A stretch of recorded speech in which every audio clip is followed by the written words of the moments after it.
A list of sensitive subject matter has been included in the episode description. Johnson, let me get this straight. You're telling me, Mademoiselle, that the lair, which for hundreds of years has been threatening to run dry, Mademoiselle, has actually been hiding a secret motherlode? Pardon? And you, the man who bought his last kill from a bazaar butcher, are the one who found it. Ms. Whel, I believe this fine gentleman would like to take our orders.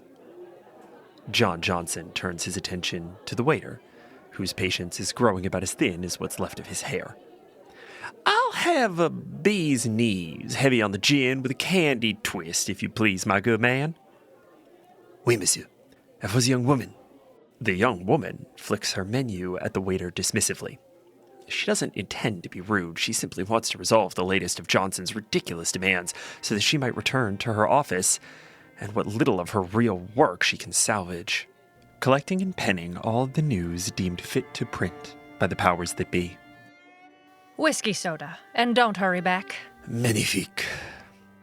The waiter turns and makes his way through the smoky haze of the lounge. But before he disappears, Johnson continues. Furthermore, you and I both know I bested those harpies in a valiant struggle over the remains of those 3 men laid in my employ. It's a matter of public record. Ms. Whel gently touches her temple. Her eyes flutter shut to hide their roll, but before she can muster a response, Johnson charges on, a habit of his. And besides, I am not the only one levying a claim on this ultimate treasure.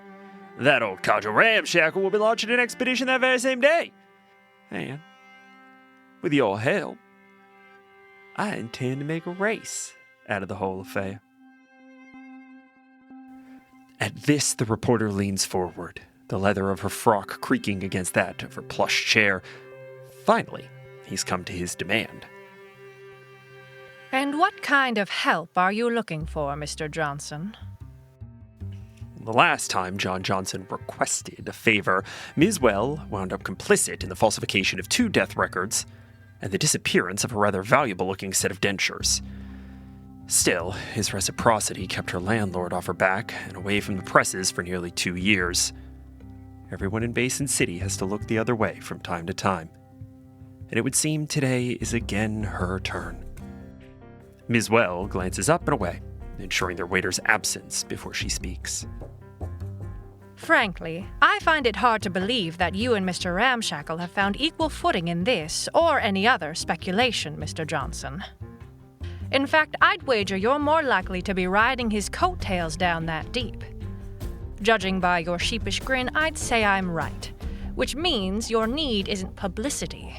No, it'd have to be more tactical than that. You're planning on trailing him, aren't you? And you're looking for a surreptitious way to do so. A scrying spell, perhaps? And I suppose that's where I come in. Why, yes, ma'am. I have to say, I've had my eye on that newfangled picture box of yours. I suspect its use would go a long way toward furthering my initiative. And I would be sure to make it worth your while.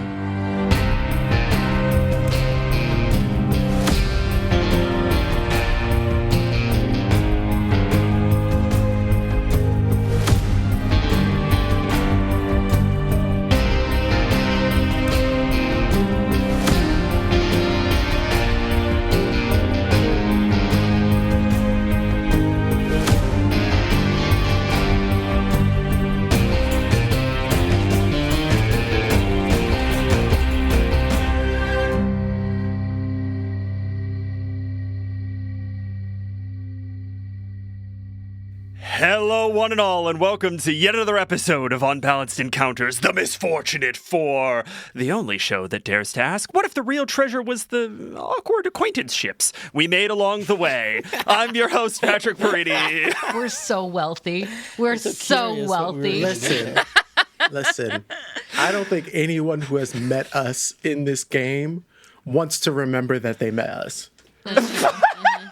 This might, I'm going to say this personally, that might also be real in real life, too. Yeah. Like, Hold on. the amount of, like, random acquaintances, and they're like, I just started talking to her in the Walmart line, and I wish I hadn't. Like that, like, you see it on their face, or like, Oh, I should not have started this conversation. Caustic, Yes. do we need to do some self-esteem work? No. Should we set aside the session here? And It's just fun to make people feel uncomfortable. So, I understand. It's not self-esteem, it's self-awareness. We have not made it a good day unless the other person on the other side of the conversation is looking and going, I shouldn't have come here. I should not Is that the put this in bar? my schedule. Is that training really people. the bar? People should not be talking to strangers in Walmart checkout lines.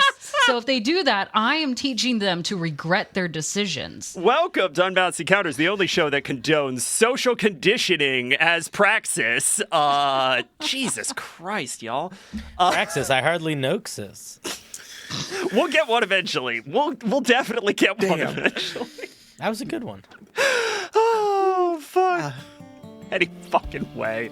In our last session, we began in an all too familiar stables, flooded like the rest of Ironwater in a recent calamity.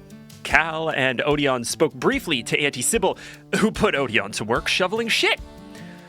And together, the two of them bailed out the moose pens and discoursed over the nature of heroism, a noble topic overshadowed by the looming silhouette of the heron, a bird we then learn has been doggedly just over Odion's shoulder for some time. And then, Rip Durkin, our favorite boy, stumbling drunk. Actually a fucking dragon. Don't try to slip past that. I'll let you do the rest of it. I'm sorry. All right, listen, everybody's got their little conspiracy theories. Everybody's got their pocket notions. But Rip Durkin is an actual human, drunk, stumbling, and demanding back the gold he gave to Cal, lest the devil win. After a brief and tense conversation between Odion and his father, Zachariah Osprey, the party opted for a night out on the town at Heaven's Gate, one of Flo's old haunts.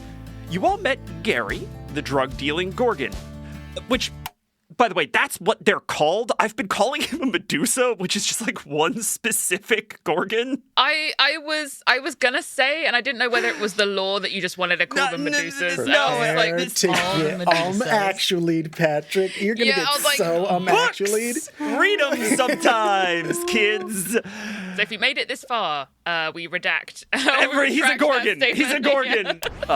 Flo did just a little bit of drugs, and you all narrowly avoided bumping into an old angelic acquaintance before Cal noticed that she was missing the gold piece given to her by Rip.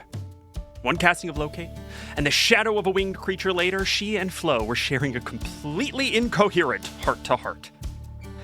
The gold is important to Cal. Recognizing this, Flo dragged you all back to the mud, where you discovered that Rip was, in fact, missing. And I'm sure that's totally fine.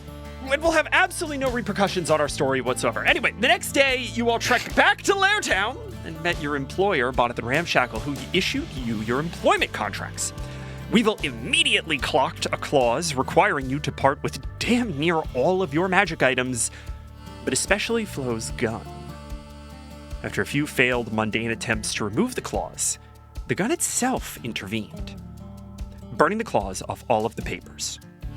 Totally normal gun stuff. Anyway, you all signed and brace yourself for the journey ahead, which is roughly where we begin. Now, I don't know if any of you were quietly turn-of-the-century explorers going off to, sort of plunder the Arctic. That's always a possibility. I don't like to assume. As a Brit, when you... You know it's going to be good when it starts with as a Brit. It's going to be good. Place. Please finish this. Let me buckle up real quick. As a Brit, in our museum, carry on. Our field trips are literally, we would go to unexplored places and put flags in the ground. If by unexplored places you mean Ireland, then yes, fair enough. No, I mean, sometimes... Go on. Some random guy's farm, Speak your truth. Somebody's farm? Yeah, you check out the cobblestone. This is ours out the cobblestone wall behind Bibbly Creep's old farm where he builds his nitty wickers and has the festival of Whittletons. We'd What are sneak nitty in. Maybe you guys are actually turn-of-the-century British explorers. I can't tell. We'd sneak in behind some other kind of countries and sort of go to those little islands and just sort of like there's only penguins there. No one's going to know. I mean, to be fair, we are Americans, and that's Can we tax true them? of us too. So I don't know how familiar you all will be with the sort of flashbulb experience of a big, popular launch. But it is the sort of overwhelming situation that leaves your memories captured in snapshots. And so instead of playing out the scene where you guys all launch, I'm gonna set us up a little bit here, and then we're gonna do a little bit of a diorama building exercise. And so at a high level, what we see is the entrance to the lair. Absolutely jam fucking packed with onlookers. Oh, this feels right. Yeah. Flo's like, They are hanging from the rafters. Oh my God. Buildings that have been built strapped to stalagmites that hang from the ceilings are threatening to collapse in on the people below. Someone has tipped off the press. And as a consequence, you all are the spectacle of the day. Real quick, actually, could I please get the better of perception or insight checks from each of you? a 9. Which did you roll? Insight. Okay, Flo, you're having a great time. This is am. as it should be. The confetti, the cheering. She's having a great Streamers coming off of every fucking which way. Oh, I knew I had fans. Rolling this at disadvantage. Oh, interesting. Odion does not like crowds. No. That's a 4. Odion, even on a 4, you clocked 2 relevant things. One, you see that there is a reporter here in sort of the crowd. You see someone who is what we would understand to be taking photographs. They have sort of one of those old-timey picture boxes. I also rolled a 4. On. We're all doing great. I was thinking insight. Okay. Yeah, I think that this is that moment where everything that's supposed to be happening actually is happening. And Weevil is looking around at all these people, and for the first time, he sees Flo is like invested. Yeah. And I think Weevil like goes and stands next to Flo and like gives her a little elbow and like sort of looks at everybody. He's like, I would like both of you to please take a luck your baby? point. Absolutely. We're going to treat these both as failures. You're going to take some luck points. Odion, you can also take a luck point if you want because you did self-impose disadvantage here. Let's check in on Cal. Cal. 23 with On insight. insights. Oh, incredible. We are overwhelmed by this whole thing, so it's really focusing in to try to stabilize herself in this moment. I'm going to give you a choice here. Ooh. Would you be more focused outward or inward? I think on how other people are feeling. She doesn't know how to feel, so she's looking for clues. Okay. The first person obviously you look to the rest of the party, right? Odion, fully masking, shutting down, right? Flo, Weevil, loving it, right? They're the realization of the best parts of this for them. You're looking for nuance. You want something on the in-between. You clock Ramshackle. Ramshackle is not new to this. He is not fazed by the crowd, but you get the sense that he wasn't expecting it. And you get that sense because he's unshaven. He is a little disheveled. His hair is kind of matted in one place where he slept on it poorly. This is not the appearance of someone who orchestrated this. This is the appearance of someone who is making the best of it. That's the first thing you get, and that was on an 18. On a 20, you also see Crawdad Sally. Our acquaintance. Who is... Our acquaintance. She is in the back of the crowd. And the word that comes to mind to describe the scowl on her face is disillusioned. And you see her give you all a bit of a frustrated shrug and slip off into the crowd. And so that's what all of you get on these checks. No action, no response to sort of any of this. I think you're just in it, right? And again, in these moments of sort of overwhelm and crowd and pomp and circumstance, you do find yourself in the river of that, right? You do find yourself, for want of a better phrase, going with the flow. So what we're going to do here is sort of two things. We are going to build this scene out in a series of photographs. The first one is going to be the official photograph of your expedition. And what that is going to allow you to do is each of you are going to get to add something to this expedition. Is it crates of TNT? Is it a moose to haul all of your shit? Whatever you guys want to add, you get to add one major thing that acts as sort of a pillar of this expedition, right? That acts as your addition to ensuring the success of this journey. Then, once we've established that initial photograph, you are all going to get to sort of prompt an additional little snapshot, a memory that you connect with this space. So we're going to go ahead and go around the table here. And let's start with Odion as the senior member of the team. What are you adding to this picture that represents your pillar of the expedition?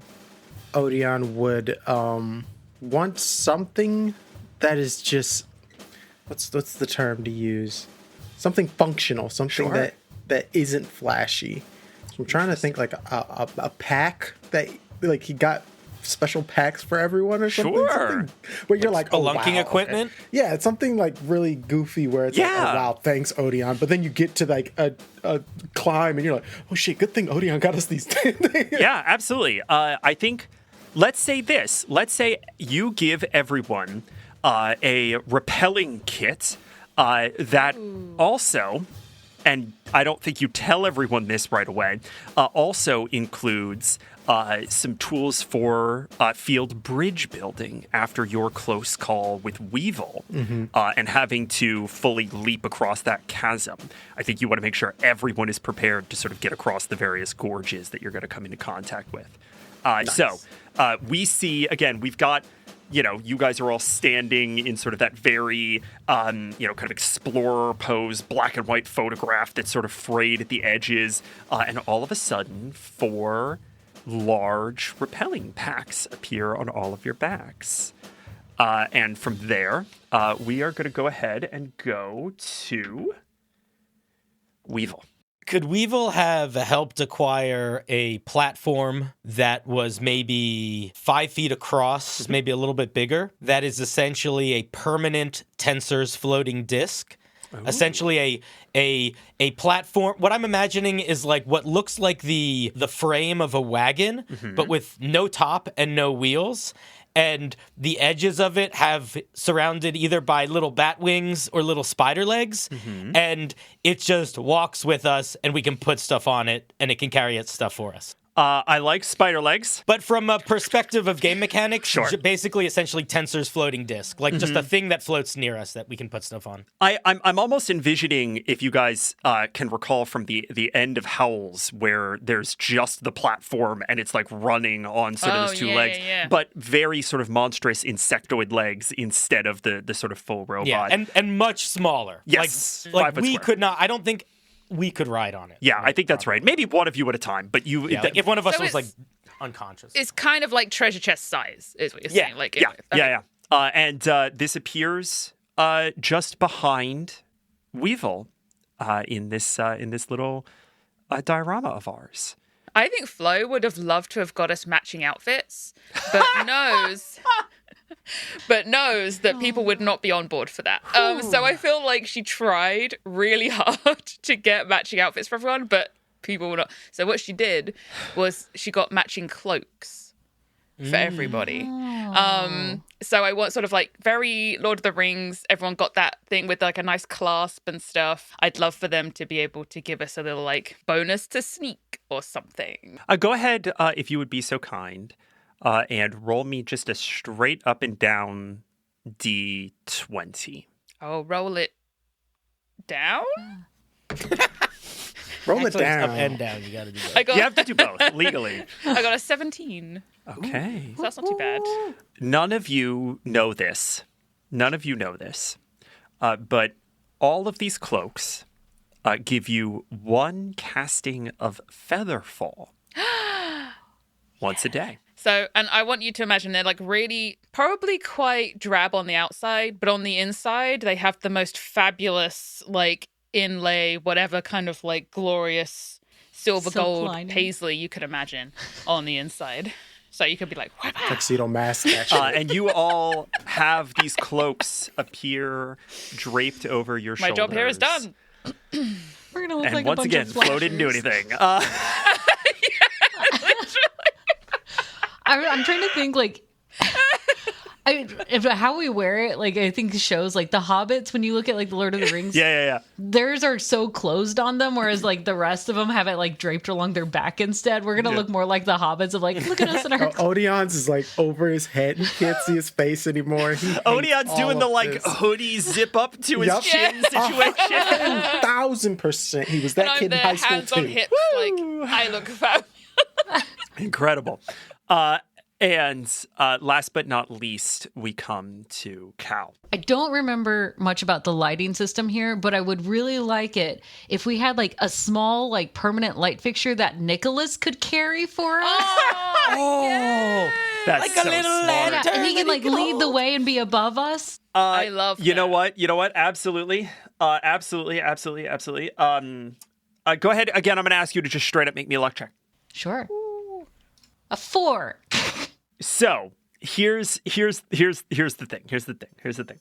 On a 4, you go out and you find Nicholas a lantern that he can strap to his back, and it fully just casts the light cantrip. But it is heavy enough that he cannot, while he's carrying that, carry anything else. So fair. that's the limit on that. But you do have a lantern that effectively casts the little light cantrip. It's full of not the drug pixie dust, actual literal pixie dust.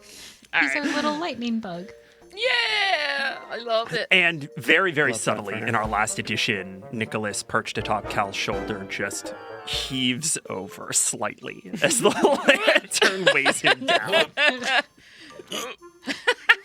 He's getting stronger. You see him strapping on a little like girdle belt, like a like a power lifter belt. Yes.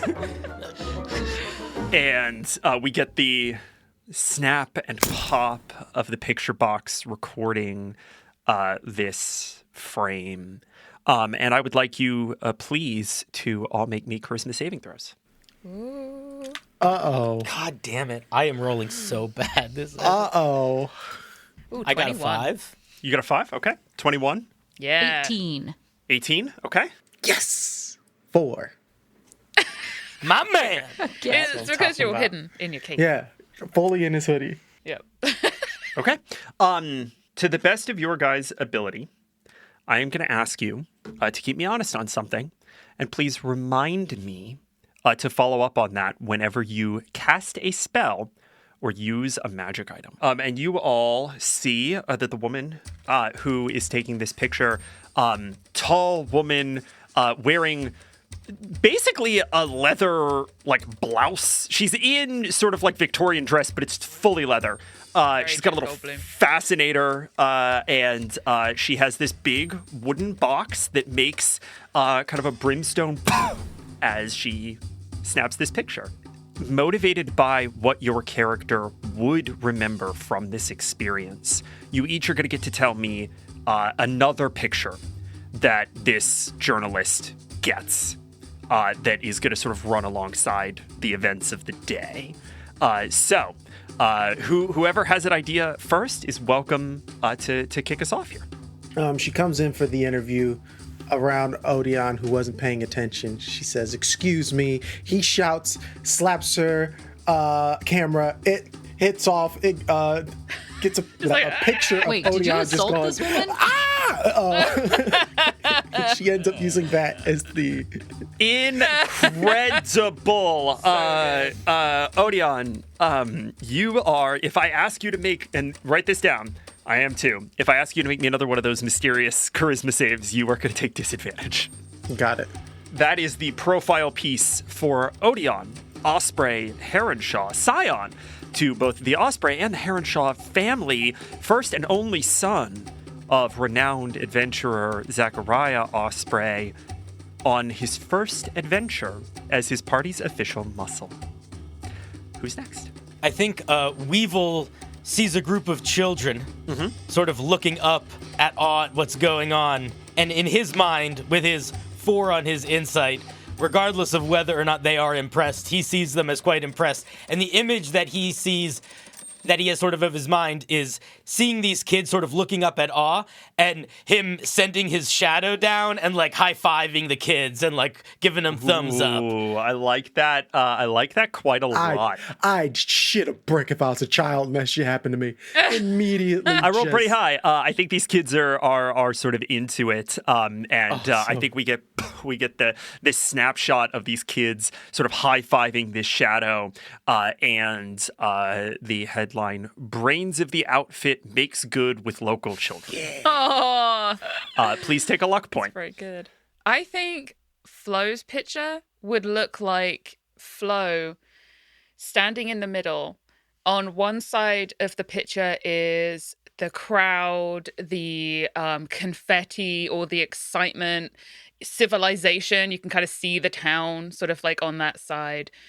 And the other side is the opening, the dungeon in shadow. And it's sort of like this, she's in the middle. And I think it's like making that choice. It's like, I'm actually stepping away. Do I stay here in civilization, or am I now making a choice to do a different path and go on a different adventure? I am also going to go ahead and give you a luck point. Hey. And we get this snapshot with the headline: "A new threat? ? Debut of debutante Arianna Floridia Osprey II as the party's primary threat." That's accurate. I am a threat to myself. And everyone around you. And everyone around me. Save us.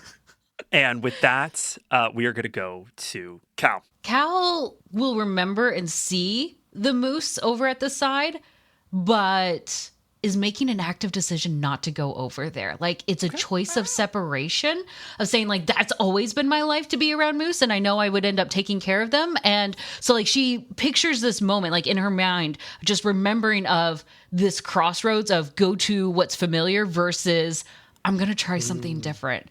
And she steps away. But she remembers that, looking at those cute little faces. And Cal, you are the only one who does not sort of get one of these portraits. And significant as that is, we cut away. Because one thing that you all remember quite clearly is that shortly after all of the excitement begins to die down just a bit, you hear familiar music.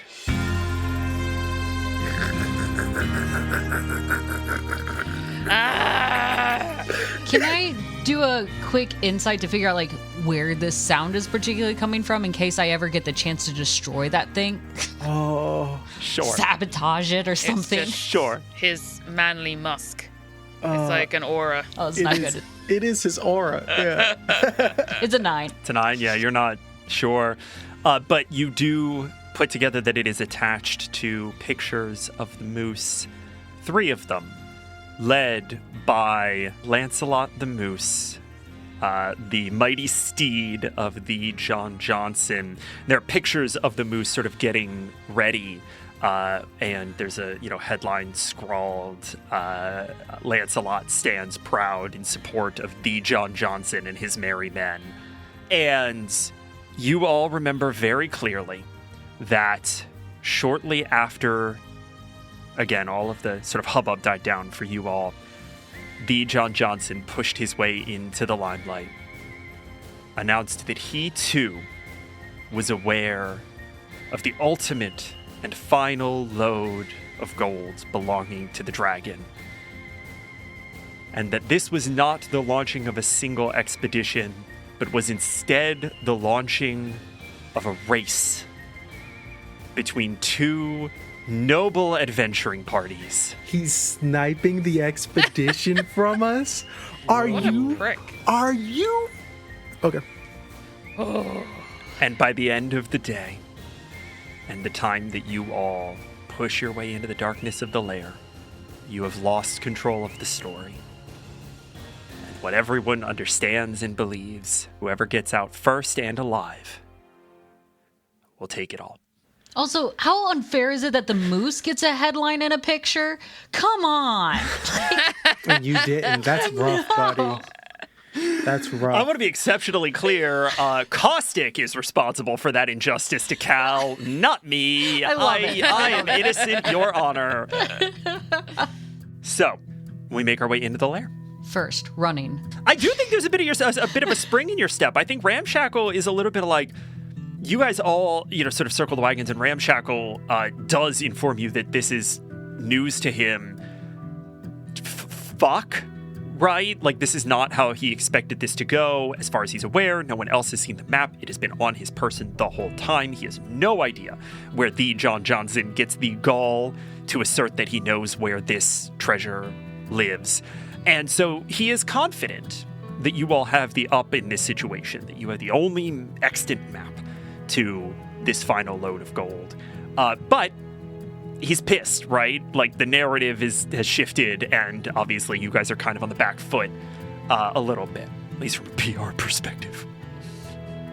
And I think there is a little bit of giddy up, and I think you guys sort of get to moving. No moose, which means that you guys are all sort of carrying your own with the Tensor's floating disc behind you. But simultaneously, I think that also means that you planned to pack a little lighter. You see that the John Johnson was sort of loaded down with suitcases and whatnot, So you guys are making your way into the lair.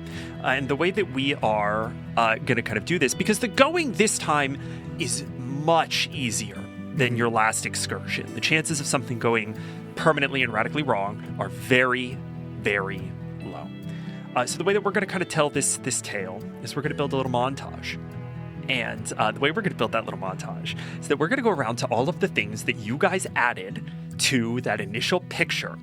And for each of you, you are going to tell me how your addition fully saves the party's life at some point. And I'm going to go ahead and roll a little d4. We are going to start with Flo. Hi. I think it's going to happen to, I'm assuming Ramshackle and Odion are sort of like at the front of this party. I think they're probably leading the way. They're more familiar with the lair than any of us are. And I feel like they walk a little bit further ahead, and the ground that they walk over just as a little rumble. And then all of a sudden it just collapses underneath them. And as they both fall, luckily it's only like maybe 30 feet or something to like a little pocket below, but their cloaks sort of catch them just before, and they kind of gently land. I am very curious, Odion. How does that feel? Because you are plummeting all of a sudden down a sheer drop. You do not have time to get a belaying pin into the wall. There is no wall to get a belaying pin into. I think it is a very humbling moment as Odion's parachute basically kicks in, as the person who is always second-guessing not only himself, but what needs to be prepared. He did not think of this. And even more humbling that his sister did. Yeah. As he's, I'm assuming, climbing back up and helping, who was it, Weevil with him? Ramshackle was with him. Ramshackle? Yeah. Helping Ramshackle up, kind of rolls onto the ground, looks up at Flo. Oh my god, are you okay? Thanks to you, shockingly. Wait. Thank you. What happened? The ground's weak here. We're gonna have to find a route around. The cloaks kicked in, and he looks down, and I'm assuming there's like stalagmites. If you would please, actually, all of you, if you would all please make me a survival check. Oh, all of us? Except for Weevil. Weevil, what skill did we say we were going to have you use for monster stuff? Was it? I thought it was nature or arcana. Let's go nature. Are these motherfucking ropers? Bro. Is this check Oh specific? my God. And this is a check specifically related to monsters? It is, yes. So you get advantage, I believe. 13. 17. Okay. 13 off of Odion, right? Mm-hmm. No stalagmites in the area that just dropped in. It is smooth bore in a way that is not natural. Weevil, Yes. Boulette Tunnel. Oh, no. Oulette, you say? Oh, it's time to go.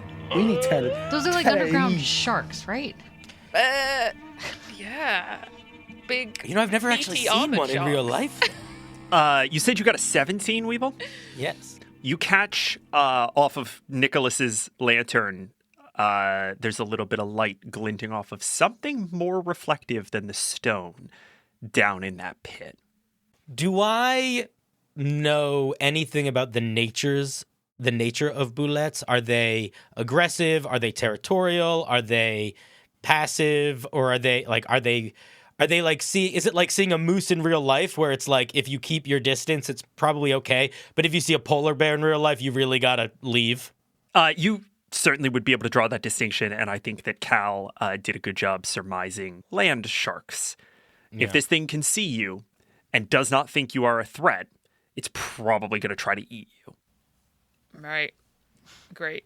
Yummy. But again, something shiny. I'm just going to watch it for a second. Does it move or react to us at all? Does it imply, is there any element of it shifting? No, it seems totally inert. It's also pretty small. I'll cast light on a rock near it, but in a very diminished little like a pulse, just to see if I can see what it is a little bit more clearly. Yeah, no roll required. It's a boulette scale.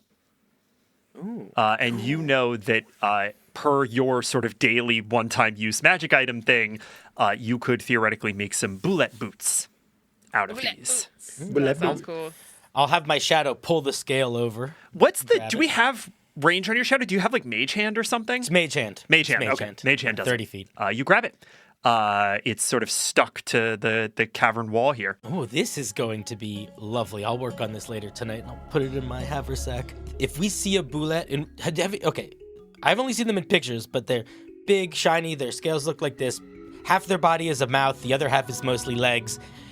If we see one, if we're not like in its nest, as long as we seem really big and scary, we might not need to fight it. We might just be able to shoo it off. And fight it, we most likely should not. They are ornery critters the best of times. If one erupts, they don't just like blindly charge in and smash. It's okay, in the wild, a lot of interaction between creatures that don't know each other is seeing which one is the most tough before anything else. So what would probably happen is it would burst out of the ground, try to be really tough looking, maybe take a bite at someone, and then it's just a matter of how much we respond in turn. If we react as if that is a threat, then it's going to think it can be a threat. If we react as if it's not a threat, and in fact, we are the threat, it is likely going to back off. And they have terrible eyesight, so if we all are kind of like smushed together and somebody's on somebody's shoulders and maybe someone's holding up a sheet, we might just look like a big scary monster. Cal, you see Ramshackle kind of take off his Stetson, just shake his head. He does not seem impressed by Weevil's intervention suggestion. Seems like Weevil has a pretty good beat on how the natural world works, and maybe not a great sense of scale as to what it would take to seem big to this thing. Fair enough. Yeah. Isn't this like the size of a building? You mean Voltroning 4 humans together and then flapping our cloaks around wouldn't intimidate this creature? It does have poor eyesight. 100%. 100%. That boat's gonna be shooketh. You are welcome to try. And I think with that, you all press on. Weevil, How does your sort of ambulatory cart save the party? A day or two later into traveling, I think that we hear a rumble and a boulette, a young boulette, like maybe not a full-grown one, but like an adolescent one that's trying to show its stuff, bursts out of the tunnel that we're in, snarling at us, and it is not backing down. Whether that is because Weevil is actually very wrong about his understanding of bulettes, or that it's just a young one really trying to show if it doesn't back down. And essentially, as it goes to start trying to get into real conflict with the group, the first thing that it takes a bite at is the cart with the spider legs.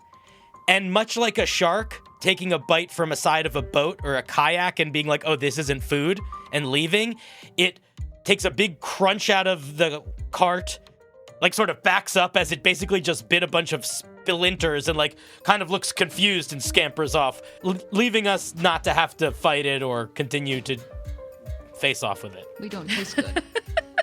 So not in a million years would I have thought that would have been the thing to have saved our bacon, but well done. All right, I guess I could try to take some of the spider legs off and we can use it for something else. As you see, it's like dragging on the ground and isn't really working anymore. I mean, if you want to take the rest of the day to try to repair it, I'd rather have that cart than not. I can assist some, as long as I have the tools for it. Oh, okay. I think you should name it, too. I mean, it did kind of sacrifice itself for us. There's a moment where Weevil flashes into his eyes, into his head, and you have a visage of him sitting around a table having tea with his grannies, and they're showing him how to animate napkins and little things like that.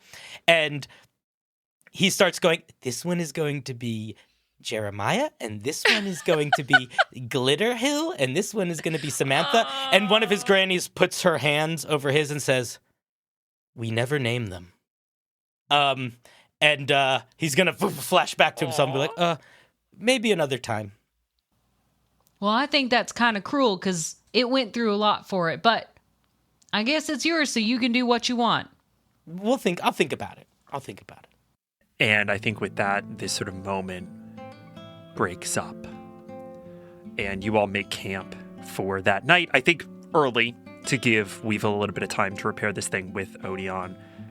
Weevil, I think there's a moment where you're just about wrapping up, and Odion has sort of gone to start setting his tent up and so forth and help make camp. And Ramshackle comes over and sits beside you. You know, names are powerful things. Yeah. Not to be taken lightly. Oh, believe you me, I know. I don't necessarily think that names should be wasted on the frivolous. But I also do not think that names should never be used as a tool to help us know what we hold important. You seem pretty sure. I was just curious if you wanted to share. Weevil looks at the cart and then looks back at the group. I think when you give something a name, it starts to sit a little different in your heart. And if we're in a situation where some other beast comes out, or maybe when we're fighting a dragon, why would I risk any of my emotion being tied to that when it should be tied to them? Roll me a persuasion check, and I'm going to give you advantage on this.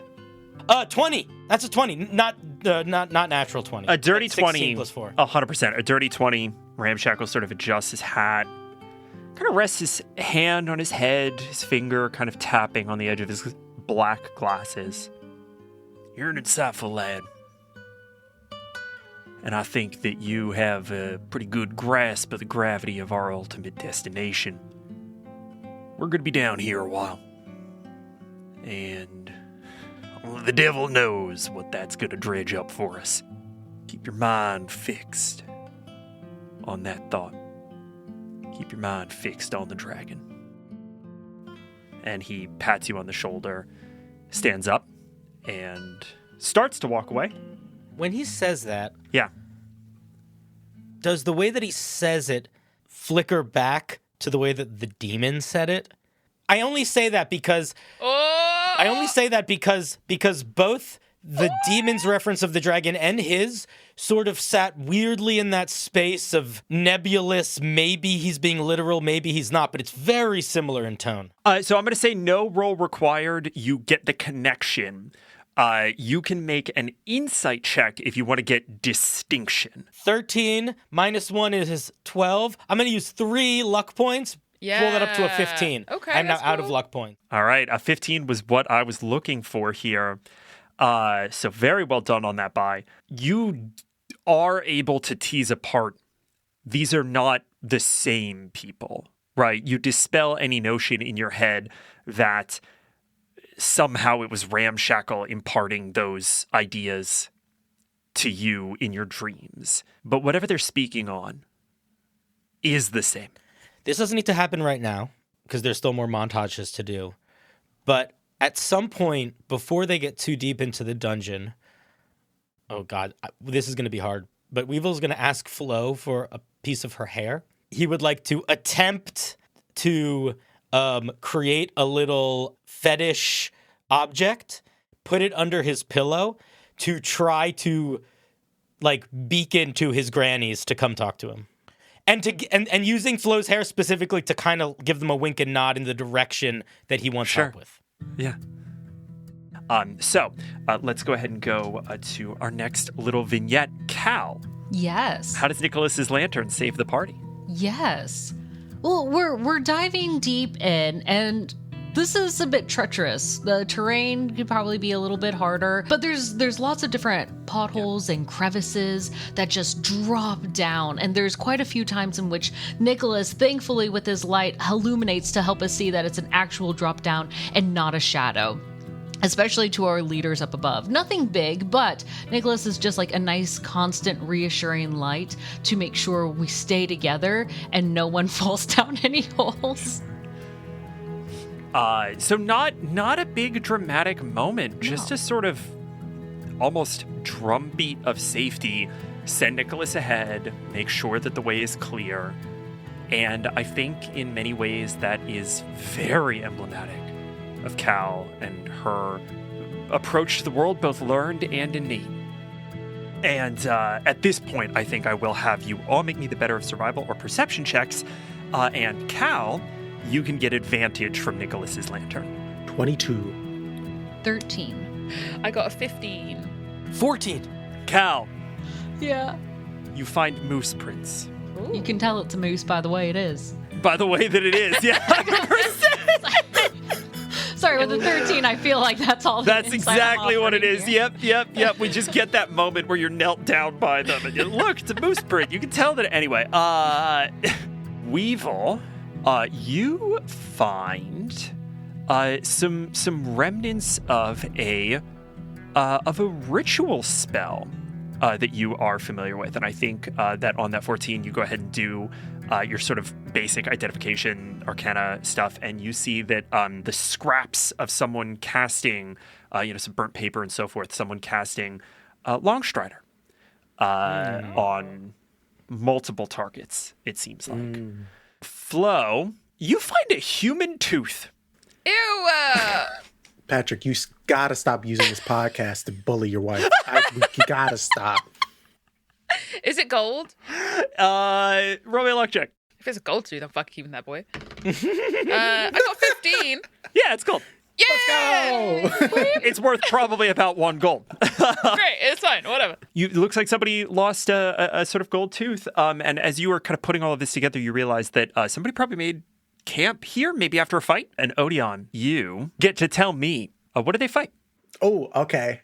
They fight a peryton. It looks like it's like a deer, coyote, Pegasus. It's like a hippogriff, but like a deer, I think, is what. So yeah, okay. You see that someone had made camp here, and very quickly see a little bit of dried blood, the evidence of a scuffle. and then drag marks, pretty substantial drag marks. And as you kind of look at the drag marks, you see that they lead to behind a little bit of a crevice, right? And you go over there and you see all of the feathers from this thing. And you do recognize it as a peryton. And whoever fought this thing, and listen, you're not fucking dumb, right? You know this is the John Johnson. They apparently had this encounter and won. And however they are navigating this lair, they seem to be keeping pace. You all push on and find a safer place to make camp. And we are going to go to our final little vignette here, which I believe is Odion's. Odion, how do your repel kits save the party? So as we are continuing our journey, we get to a spot in which there is a massive... Oh, shit. I used the monster that I was going to use for this scenario. Shit. Hold on. Whoops. Could be another one. So it can be another peryton if we want to. But basically what happens is we're walking around and they have these massive antlers.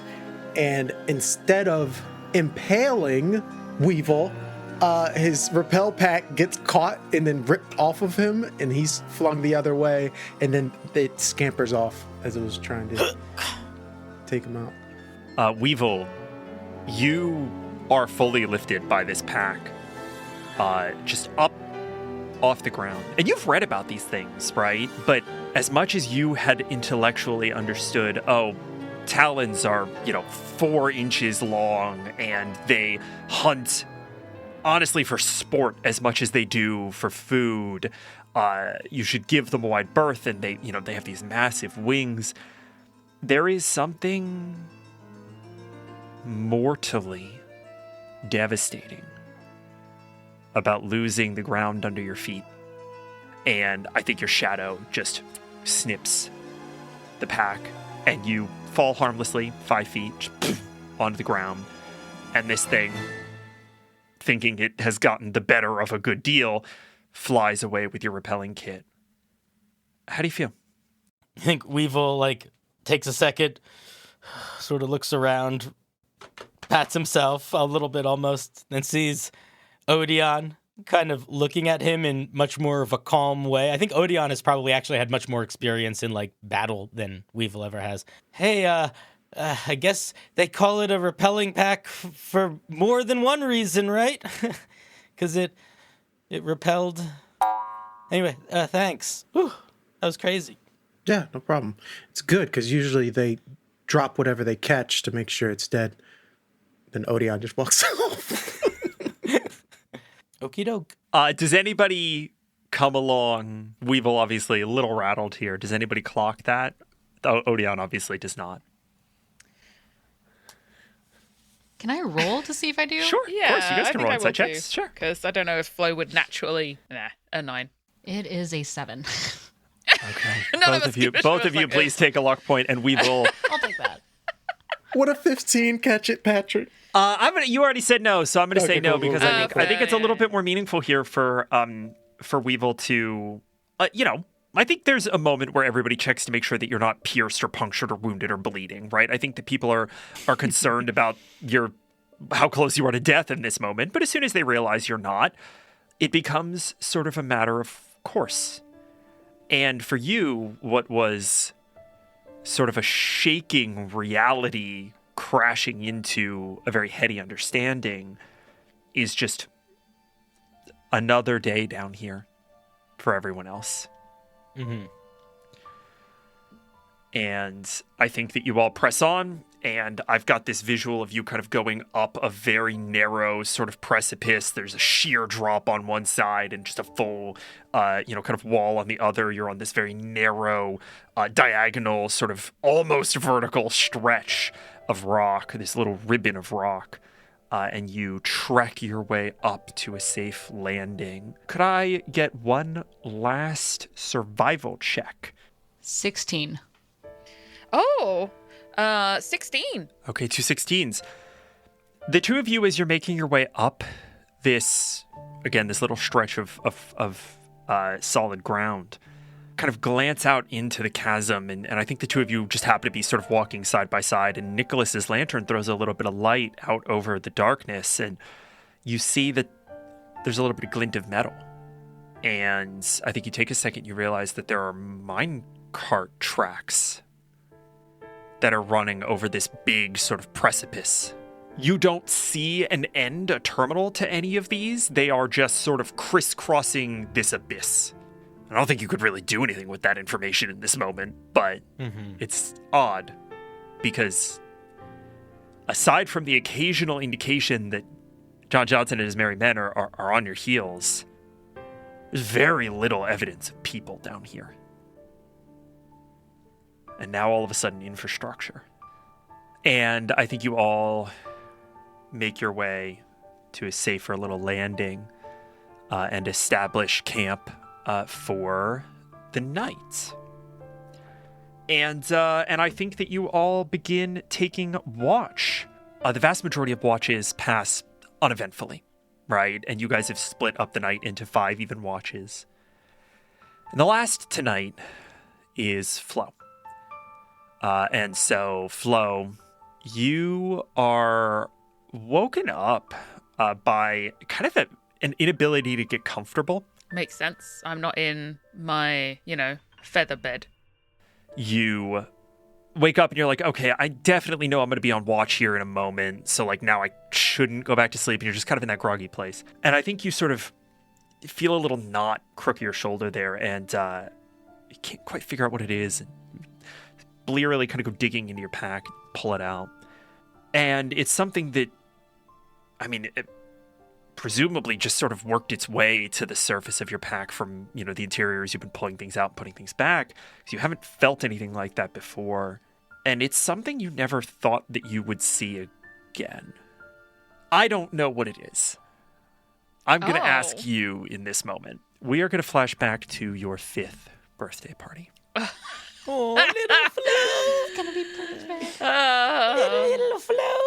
I want you to tell me what happened at that party that is the first time that Flo really felt invisible. For her birthday, her mother or her mother's assistant, most likely, organized a magician to come and entertain the kids. And I was being a complete terror, as normal, wanting to open my presents and being upset that people didn't bring me more presents. I wanted this teddy bear in blue! And getting very throwing things. And when the magician was like, oh, we're going to do a special trick. I'm going to turn one of you invisible. And I'm like, me, you have to do it to me. And he, behind me, had a sign for everyone to pretend. Everyone has to pretend she's invisible until I say otherwise, right? And everyone was like, whoa, did that fake reaction. All the kids were giggling. And at first, it was funny because she was having fun with people, messing with people that were going along with it. And then she went to her mum and her dad, who obviously weren't aware of this. They weren't paying any attention to what was happening with the magic show.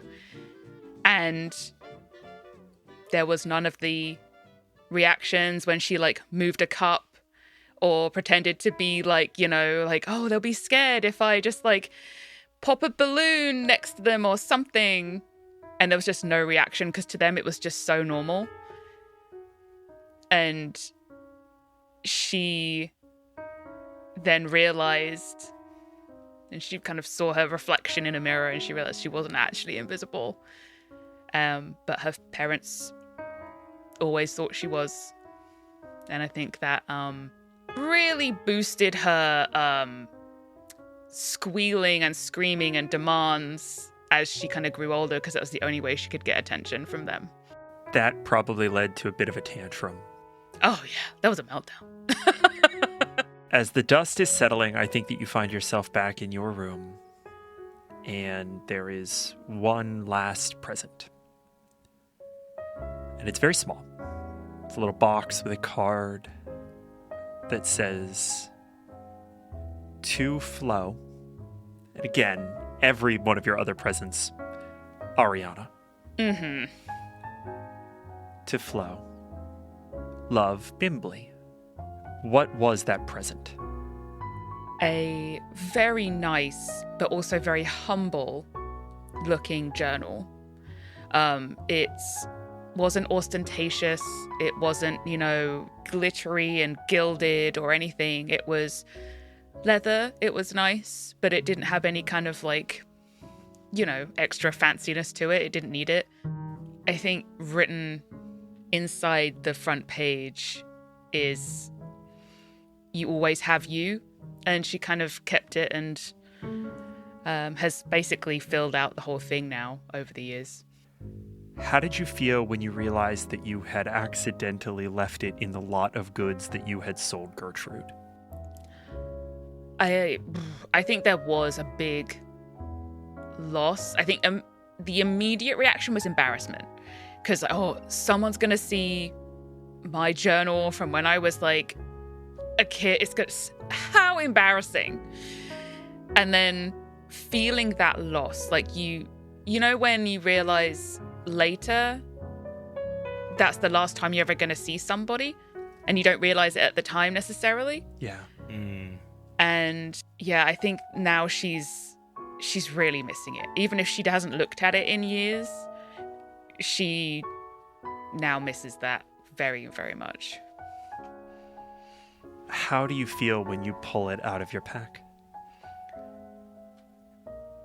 Surprise, shock, relief, and then just holding it in her hands for a second, flicking through it, that familiar old book smell, the smell of the crayon on some of those pages, and then just holding it to herself. How did... And I think that sense of puzzlement kind of overwhelms you as you realize it is your watch and you have to sort of take position. You move from your bedroll to the far end of camp by the fire, and I think you lose yourself in trying to figure out what the hell happened with this journal. And I think that as you open it, you flick through it, it is as you remember it. It's in immaculate condition. It's been very well taken care of. You get to the back cover and a little note falls out. Ooh. And that note reads, "Some people care about you." And "you" is underlined. And then it's underlined again. And then it's underlined again. You're so puzzled by this. You are a little derelict in your watch. I need everyone who is asleep to please make me a dexterity saving throw. I have a 6. That's a big 4 for your boy. Natural 20. Nice! Cal and Odion. The two of you have been abducted.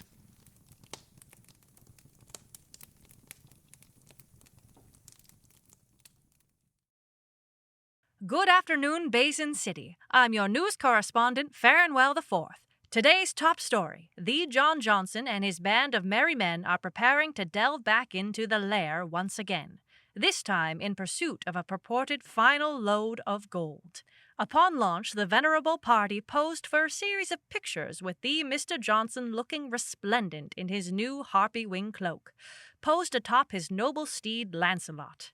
He spoke movingly and at length of his mission to bring gold home to Basin City and redistribute the massive wealth to those in need. Does our wild and wondrous city have a more generous and kind individual among her ranks? This reporter thinks not. Also at the entrance, another group was preparing to enter the lair, led by that cantankerous old conqueror, Bonathan Ramshackle.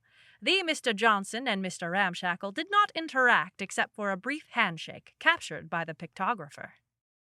Hi, friends. It's Patrick, your GM, your actual literal best friend, your Huckleberry, and I'm here for your gold. Stick 'em up. No, but actually, you know that we are not in the business of shoving irrelevant ads down your throat. And so this show is really made possible by your direct support. When you back us on our website, unbalancedencounters.com, 100% of your membership goes to keeping the lights on in our studio. Should you decide to grace us with your filthy capital, you shall be indicted into an elite legion, and the benefits of membership are many and varied. You get our original soundtrack from all of our shows, including our 80-episode epic Rally. You get to name NPCs. You get access to new episodes 2 weeks early, discounts on merch in our merch shop, and even an early access copy of Waste and Wild, the Tales of the Valiant setting book designed by me, Cinder, and Rift Kid Games, containing rules for Flo's class, the Godslinger, racing minecarts, and so much more. So mosey on over to unbalancedencounters.com and give us your gold or fingernails or whatever currency is deemed appropriate in your cosmology. We are going to cut back about 10 minutes. We see 2 kobolds. One is sort of a taller kobold woman who has on a human-sized top hat. And is wearing just like the rattiest steampunk leather duster that has been like stitched together with copper wire, right? She has like explosive goggles, right? Like, you know, to protect her eyes from explosions, that then have sort of jerry-rigged like jeweler's loops like out to here that she could like set that are like up on the hat. Honestly, serving. And she is in a minecart with her compatriot, who is much smaller, scraggly, scrawny looking, and his whole job seems to be holding a wrench that's about as big as him. And then he's just in like it's full plate, but it's just aluminum can thick, and they are hurtling into the abyss at 40 miles an hour. And their cart is strapped to fuck with black powder. Amazing. Barrels of it just strapped like bumpers to the outside. And they're hurtling toward the ground. They're hurtling toward sort of a landing on these rails. And none of you hear this, but we, the audience, hear the brake. Pull the brake. Ogie, pull the goddamn brake. And the scrawny one sort of moves over and takes this wrench. All right, I got it. And he jams this wrench into position and like heaves his entire body, squeal of brakes on metal tracks as this thing slides into a little bay at this landing. Augie, what's that? And they point over to a little flickering campfire Flo silhouetted. Them's proper adventurers, they is. I love it. Augie, are you thinking what I'm thinking? No. I bet that if we nab some proper adventurers and take them back to HQ, we'd be heroes. Heroes, eh? All right. We have to be bloody quiet.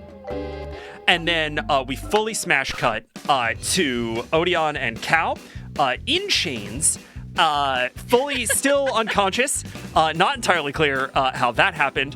One on each of these kobolds' head as they are sprinting back to the minecarts, and now we see that there are several of them situated kind of around this landing where they came in. And they pick a different one. They leave the one with all of the powder. They throw the two of you into a different one of these carts and hop in. Can I please get everyone to roll me initiative? Initiative. 19. Natural 20. Woo! Also 19. 19. Oh, Amazing. yeah. Cal. 8. 8. For balance. Okay. Right? For balance. So we're For balance. over. For Right, balance. You're welcome. I do have a reaction for when rolling initiative is finished. I have a thing called hair trigger. Whenever you roll initiative, I can immediately use your reaction to do one of the following. And I'm going to move up to my movement speed towards them. Wait! Odion! Cal! Come back! And she's just like, where are you taking them? Running over. So if that helps wake anybody up. Yeah, Weevil is awake, and actually, it's Weevil's turn at initiative 22. Stark upright, I sit in my little sleeping bag.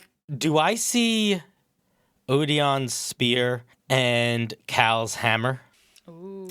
I am going to make this a choice for Odion and Cal. If you slept with those weapons near at hand, they will be bound in your chains with you. I don't think so. I don't think they were. Cal probably would have. So I think the hammer is with Cal sort of wrapped up in the chains. The spear is there. All right, so Weevil is going to turn, start sprinting after Flo. His shadow is going to split off from him, grab the spear, and then run after, catching up. The two kobolds reach the minecart, and the top hat woman says, "Get him in! Get him in! We gotta get out of here!" And she has Odion, and is going to throw Odion into this minecart. This minecart, you guys kind of know what a minecart looks like, right? We're talking basically a basic metal box with wheels, nothing crazy. Looks like they have, for the most part, brakes. They also have, it seems like for the most part, lids, sort of retractable lids that can kind of close over whatever the contents are.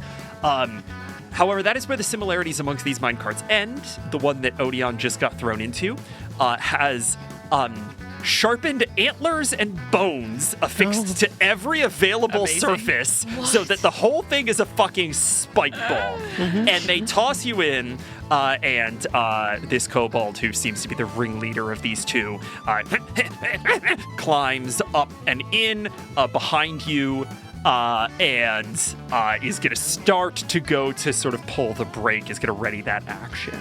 And we move to Odion, conveniently enough. Odion, if you could please make... we're just going to make this a con save, and I'm going to give it to you at advantage here. Okay. All right, that is 14 plus 4 is 18. I'm going to drop 2 of my lucks into it to make it a unnatural 20. Well, yeah, that filthy 20. You are awake. Hell yeah. You are restrained. You are in the bottom of a minecart. Instincts kick in, and he's going to flip over, see somebody above him, and kick them away from him. Okay, go ahead and give me, we're going to make it athletics, and you are going to get disadvantage on this from being restrained. However, athletics, really not these things' strong suit. Gotcha. This is to resist a shove, so... It's a 10! Okay. Oh! Oh no. I got a 10, Yeah. which would have been a 17, but it's at disadvantage, and that was a natural 1. You fully miss, and the other kobold who is carrying Cal says, "Bevel, look out!" And Bevel fully just flattens herself down into the bottom of this minecart. You kick way over her head, and kick Cal. Cal. Am I awake?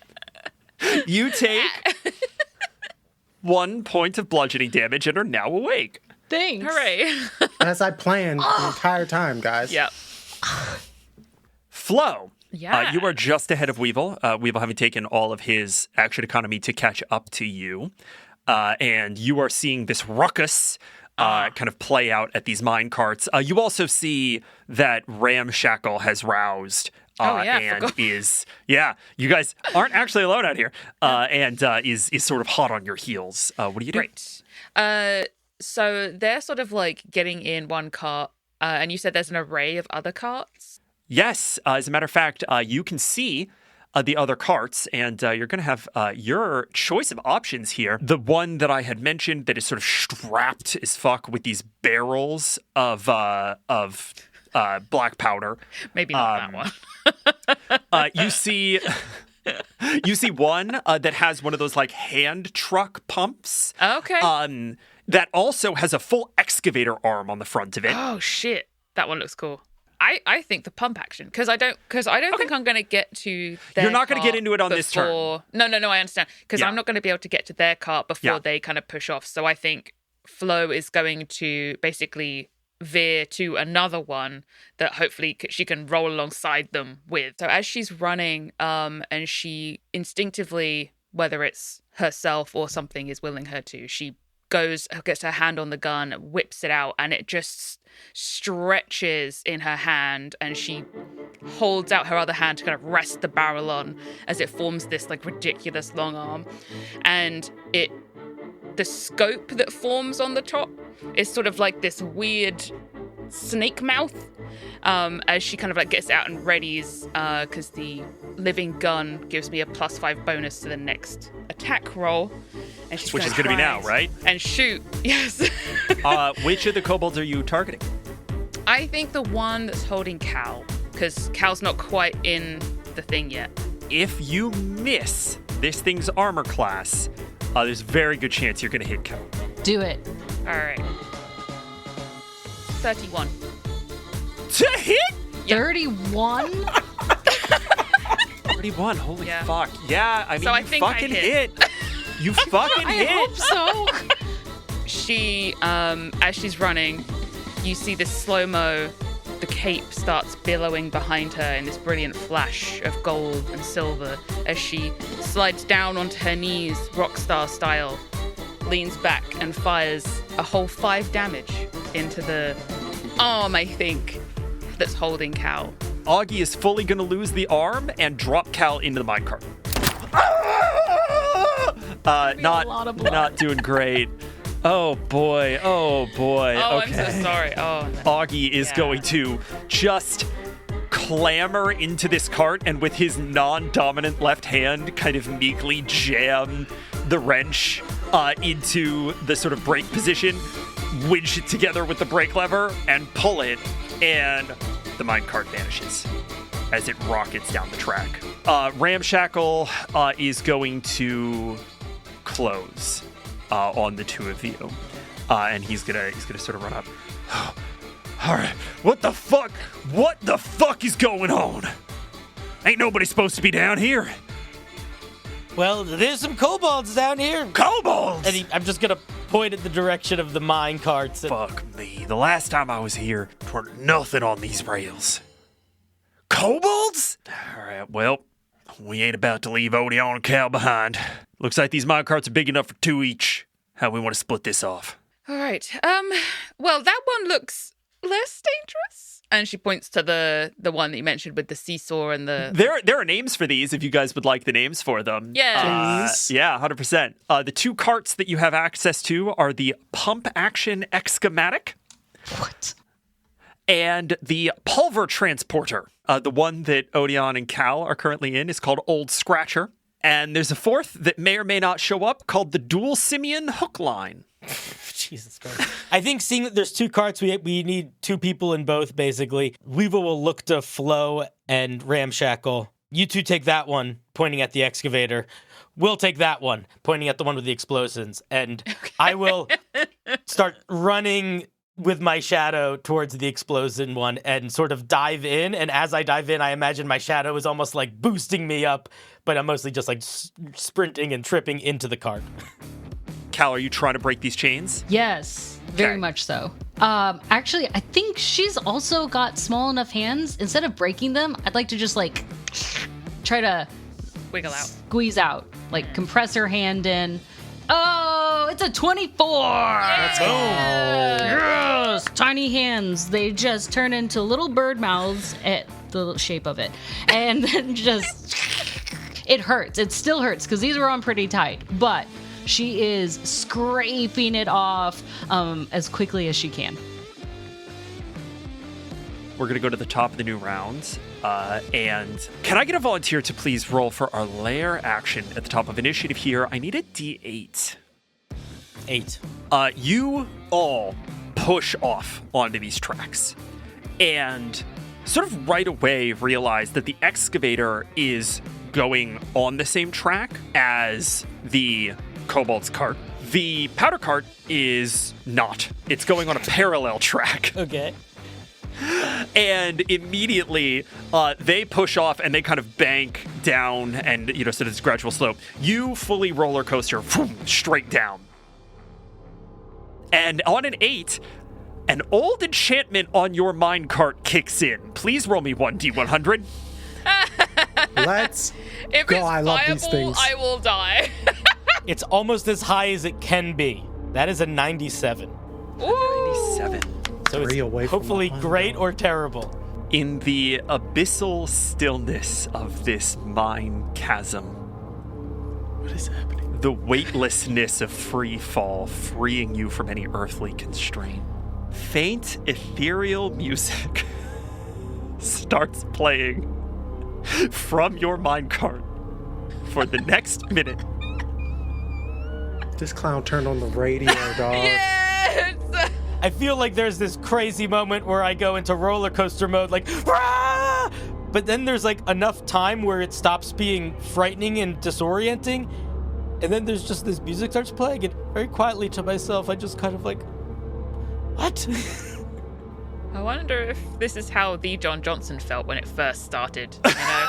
First started kicking Now in. I'm just imagining that being sort of his puberty, and I'm not comfortable with it. As I'm careening down this path, I can see up ahead that there is a part where our paths will converge. Sure. Seeing that this cart is full to the brim with explosives, I am going to look to see, yep, there are some hanging off the back. Kind of look at the wheels, how hard are these things tied on? Make a little fire in my hand. Oh no. Hold the cart really hard and be like, ooh. Damnation, save me here. And I'm going to shoot a little firebolt onto the back of the cart using the powder thruster action of the cart. Yes! An explosion from the rear of the cart thrusts it forward an additional 60 feet, and it does damage if there are creatures behind it, but there aren't. I want to be clear, it does not do damage if there are creatures behind it. It does damage if there are creatures in front of it. Oh, okay. Which if you do this, you can choose to fully collide with the spike cart and deal that damage to it. The spike cart that all my friends are in? Yeah. Yeah. Yeah, it's fine. I mean, kobolds are in there too. I think he like looks to his shadow, and his shadow is like, I'm not sentient. He's like, fuck. And yeah, I think he tries to hit their cart. Hell yes. I am gonna make a dex save. Even if I'm not on the same rail as them, I can hit them. I'm gonna let you do the jump. I'm gonna let you Okay. do this jump just because again, there's almost a convergence point. I'm just gonna let you do this jump for free. That is a 12. You want to go ahead and roll me the damage for that? Oh yeah. 13 bludgeoning damage.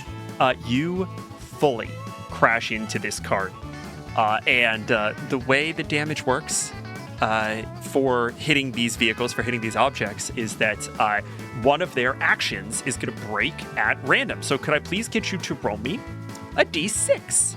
2. You slam into this thing, and you see that the lid that could potentially close over this thing, which would give them effectively full cover against everything that you guys could do, just fully rattles off in the chaos. You have disabled their batten hatches ability. Nice. What the hell are you doing? Saving you, he says as he's like holding onto his cart for dear life. And that is going to be Weevil's turn. Incredible. Bevel is going to look at you and be like, "Cool, you're plumb fucking crazy!" And is going to try to use the brake to try to ram you. I need you to make me a dex save, Weevil. 8. Your cart specifically has a feature. Whenever the cart takes damage, choose a powder action instead of a random action. The corresponding effect takes place immediately before that action is disabled. You have a smoke bomb, a grenade, and a thruster at your disposal. Which would you like to hit? Yeah. Seeing the kobold pull the lever to take the brake, feeling the impact coming. You don't know how crazy I can be. Fire in the back. Another powder thrust forward. Yeah! I have completely forgotten the fact that my cart is sideways, and I'm expecting it to launch forward to slam into them, and I think it just careens sideways. Yep.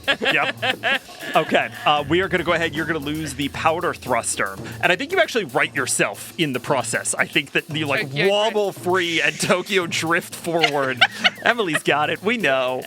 Fast and Furious up in here, baby. And you are now a full 60 feet ahead of the pack. Flo, you are trailing. You're probably about 60 feet behind this fuckery with the excavator. I'm assuming that, like, excavator arm thing is kind of on the front type situation. 100%. How does and she's just gonna start like bashing it and to see if she can gonna get it to work in some kind of way. Go ahead and roll me that D8, please. A 2. Okay, on a 2. Oh no. Something sinister is revealed. Who is the first to notice? Oh, I'm gonna give this to Cal. I think as she's wriggling free out of the chains, she spots something in the bottom of the cart with her, and I want to know what that is. Ooh, okay. man. You get these chains off of you, and you sort of fully wrench yourself free, and in the doing, you kind of scrape against the bottom of this metal box. There are a lot of questions that sort of immediately arise for someone who knows a little bit of industrial work, right? Why the fuck are these down here? And how old are these? They're deeply, deeply rusted, right? And they don't seem to be like a metal alloy that you're incredibly familiar with. They're definitely not made of the same type of metal that would be very common for industrial use topside. And you scrape away a little bit of the rust. The chain on your wrist sort of drags away a little bit of the rust, and you see a maker's mark. Old Scratch Industrial. Fantastic. Odion, we are around to you. You are restrained. You can take the normal actions to get out of that if you would like. All right, I'm going to do athletics. Okay. 14 plus 7 is you're fine. 21. Okay. You just fully hulk out of these chains. Cool. I stand up. Fuck! Action surge.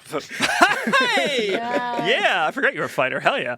I will charge towards the kobold in the top hat. Bevel. You can take a shot at Bevel for sure. Outstanding. I would like to do a shove attack, please. Oh, okay. Ooh. That first shove attack is not going to work when I roll a natural 2. Oof. You want to So go again? with my second attack, yep, same thing. Okay. That's a 17 minus 2, 15. 8 plus 7, 15. Okay. And I add my luck to this? Yes, you can. If you add 1, you beat it Yeah, clean. just 1 luck to beat that. You see that she's sort of perched over the top of this wrench, kind of hand on the brake. And as you go for the first shove, Augie yells, "Look out, boss!" And she sort of shifts out of the way. And then you come in at it again, and she fully fails that contest. She is going to go ahead and make a little dex save to avoid being thrown. That's a nat 20. So she is now hanging off of the side of the cart. Okay. And I think her top hat just kind of...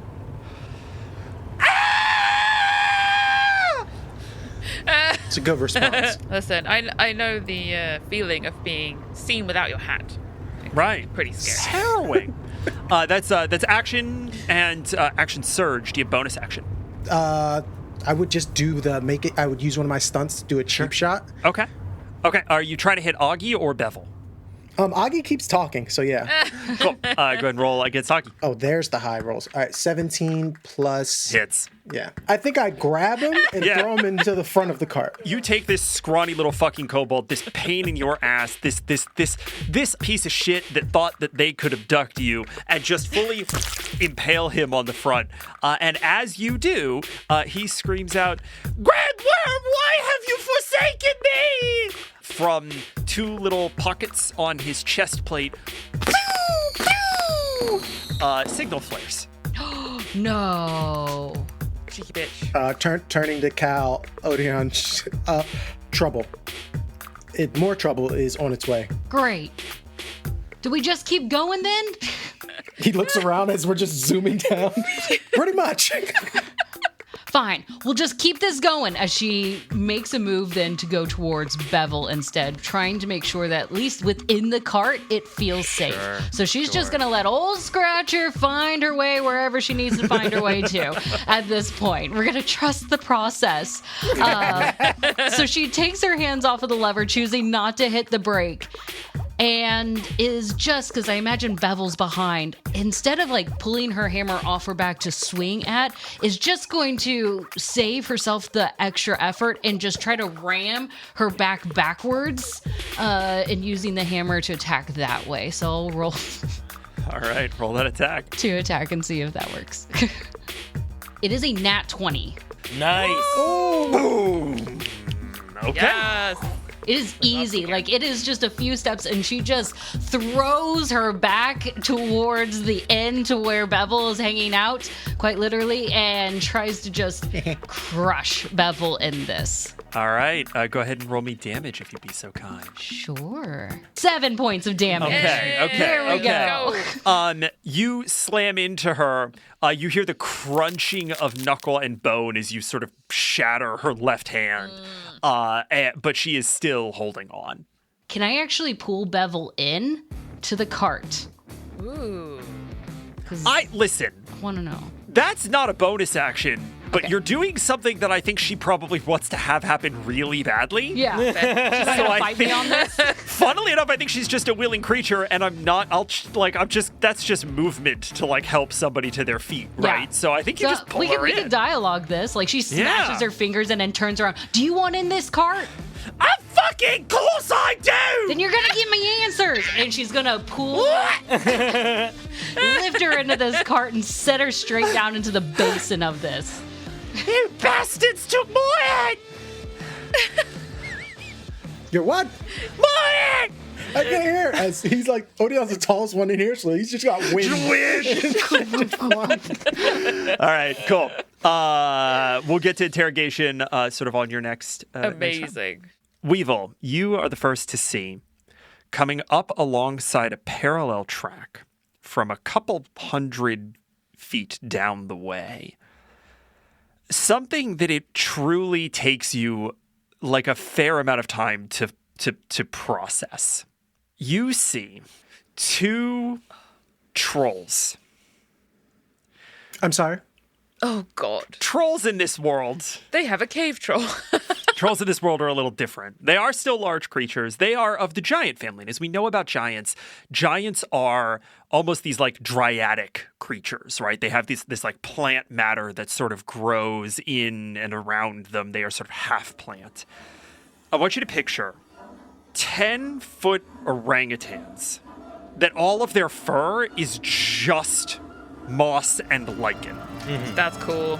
I like that a lot. Giant fangs, those like big sort of face flanges, and they have chain harnesses wrapped around their bodies that tether them to another entrant into combat. They are running uphill as fast as they fucking can, hauling a minecart with 2 additional kobolds. They are going to close with Weevil. They just make it. And the first of the kobolds, who seems a little bit more put together, he's in like a leather apron. He looks like he's got kind of a blacksmith energy to him, is going to take a hook, just a long, bendy, harpoon-looking thing, and try to stab Weevil with it. 25. Yeah, that hits. Yeah. Okay. You take 10 piercing damage, and you are grappled as this hook kind of sinks into your collarbone, gets up under your clavicle, and you feel yourself starting to rise out of your cart as they pull this spear back. New round. Need a new volunteer to roll me that D8. It is a 3. Okay. On a 3, the rails take you through somewhere unexpected. What does it look like? I think it's actually a place where the sky can actually break through. Like, it's just a Holy sliver shit. of light that pours through. It's not a lot, but you can see it. And in that space, like, enough greenery has started to grow. Like, we've been in these rocks, kind of cold, dark area, but it's just like this small, almost hidden oasis that is a beautiful sight just to have color change at the least.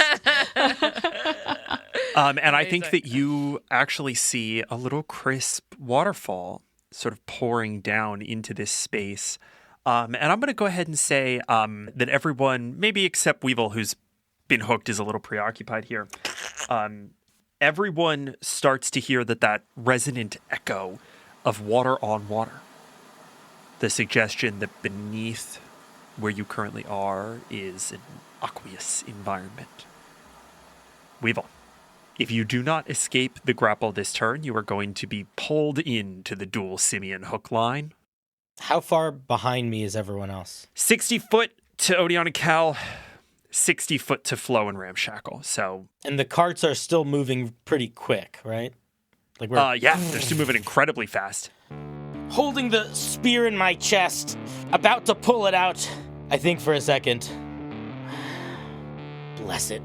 I point at the cart, and as I do, the skin around my hand starts to like expand a little bit, almost like I'm getting like an allergic reaction, just to the point of like almost starting to like break in these like almost like crunchy like blisters, and then it's going to launch out, and I'm going to cast Enlarge on the cart. Whoa! Can you cast Enlarge on an object? Yes, and here's what happens. That's fun. Yeah. It doubles in size in all dimensions, so I'm hoping it will derail it.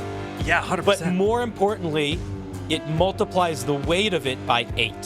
It is no longer moving. You see the trolls actually fully against the weight of this thing. It is stock still. With minor bonus action, Yeah. I would like my shadow to just lift me up a little bit so that when, instead of me full force slamming into my cart, which is now moving, it can shoot out from under me. 100%. I think your shadow sort of lifts your feet up, scoops up Nicholas, and hoists all of you kind of buoyant in the air as your cart rockets down into the abyss. And that is going to be Weevil's turn. Odion, over to you. How are these harpoons set up? So the harpoon rigging, the improvised harpoon rigging, is mostly just a gun that you can use to fire melee weapons. Am I to use my action surge? I'm just gonna stab the shit out of this cobalt. That's a neck? No, I'm kidding. Murdered. It's a 17 to hit. A 17 does hit. My first attack. Okay, that will be the short sword. That's going to be 6 damage. Next one's gonna have a wind up on it because I didn't call it out in the first one. Okay. Second You gonna do another attack? Yes. 15. Hits. So that's 10 points of damage. Not enough to fully knock her out, but I think you're just beating on her head with the pommel of your short sword, and she's like, "Pow! Ah! Oh, all right, I'll go."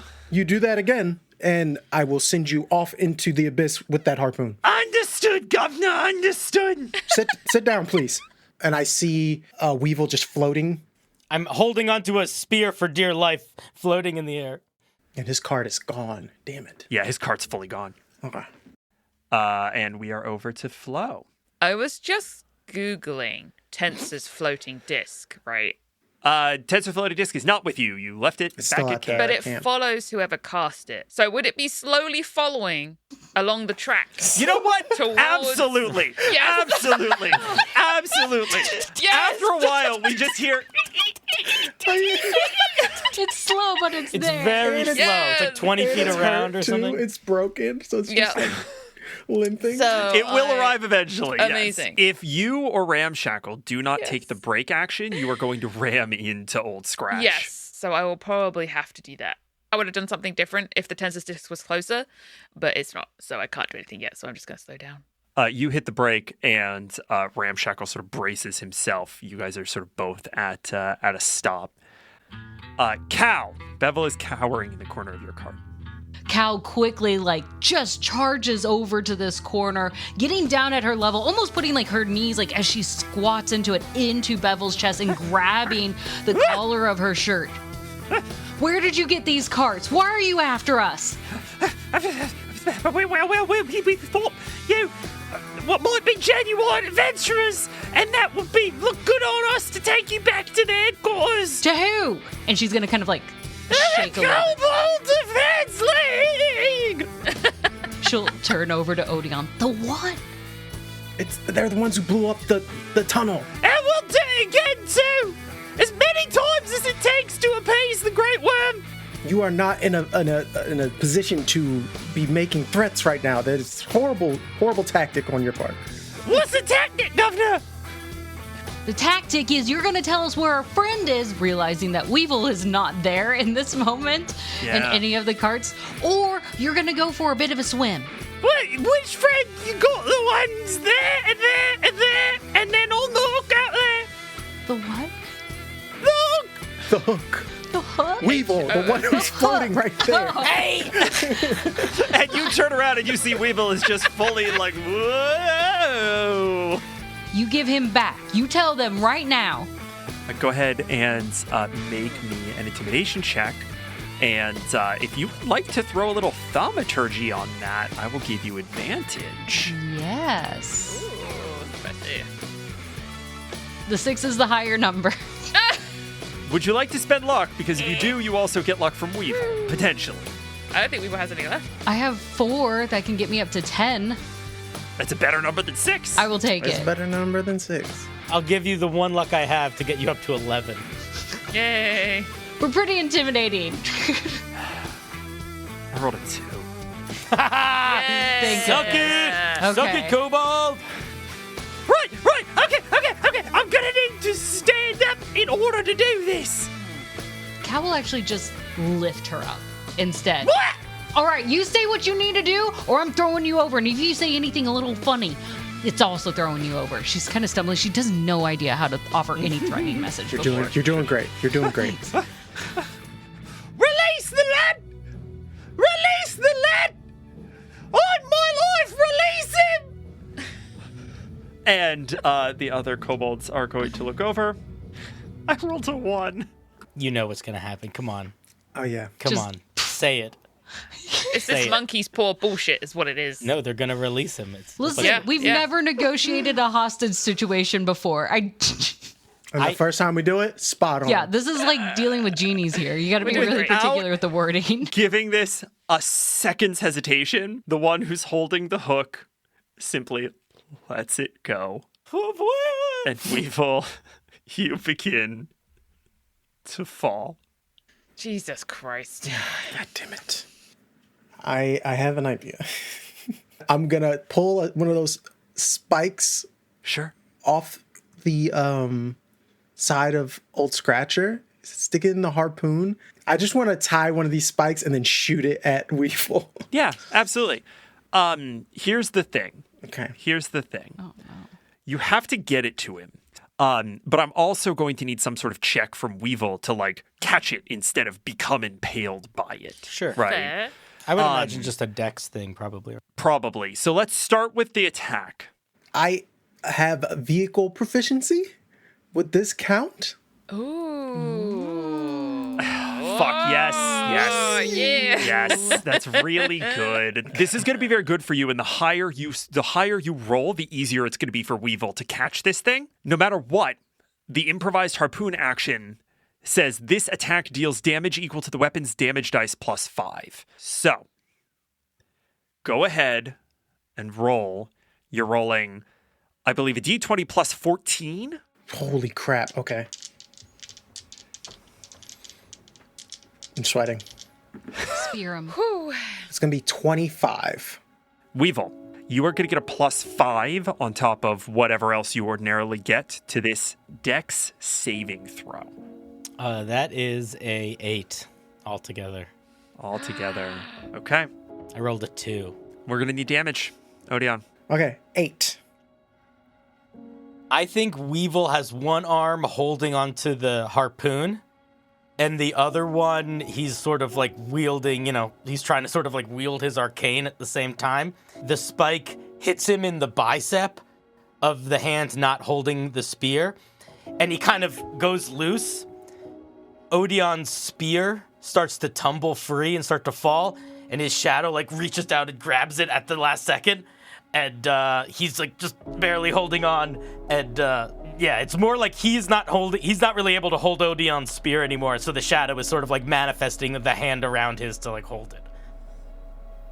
And I think there's a tense moment as Weevil hangs there by his arm, kind of impaled. And Odion, I think this is maybe one of the most difficult decisions you've sort of ever had to make. how do you get him back?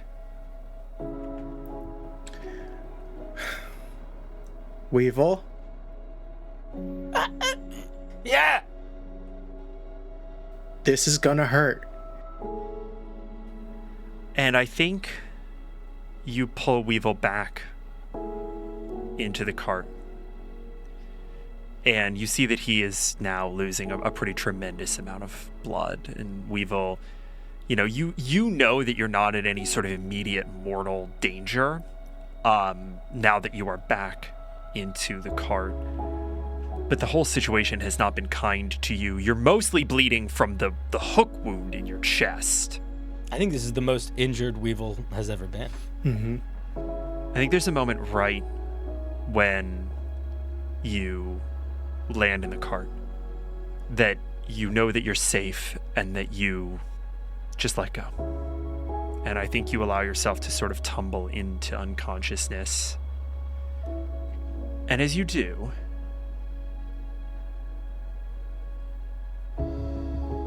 you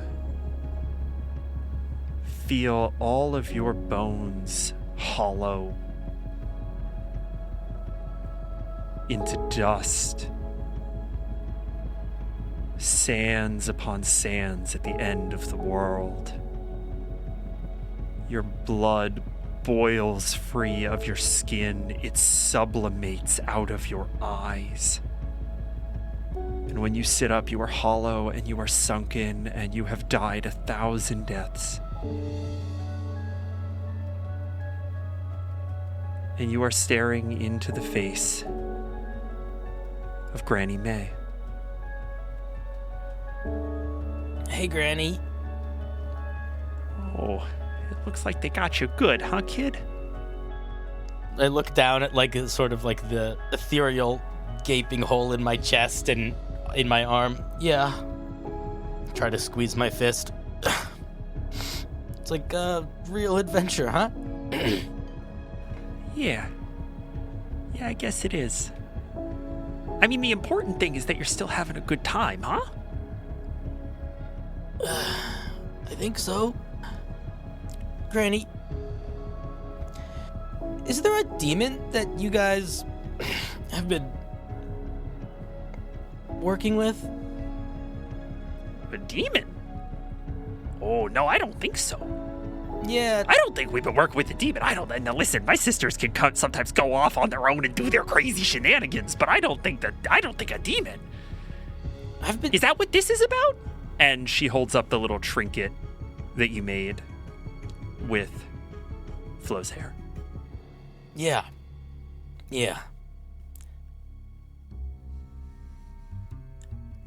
The last time you guys reached out to me and another time where you didn't, I saw this, I think he was a demon. He was really tall, really skinny. His horns kind of came out in all directions and sort of almost fractally. And can part of a creature be bound to another when it's still alive? Well, I think that depends quite a lot on your particular demon. What if it was like a pretty big, powerful seeming one that could hijack, say, your means of communicating with me to piggyback on top of that? And let's say that the person was kind of new to this kind of stuff.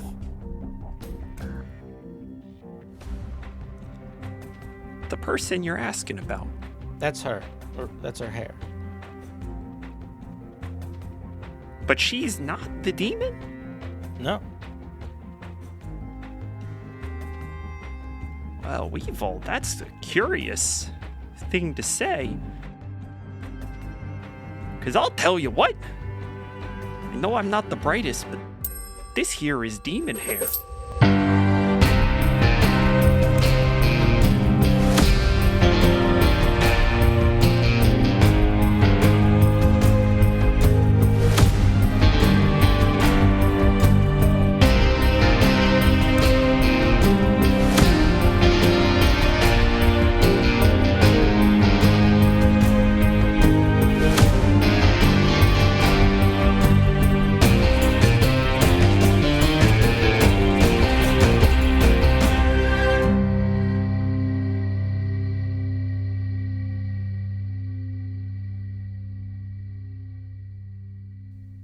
next time on Unbalanced Encounters.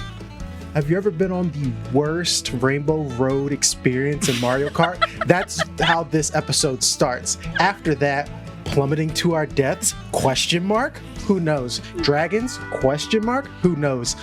Emotional, loving understanding of companions? Possibilities. Making out? You'll have to figure that out on your own. One never knows.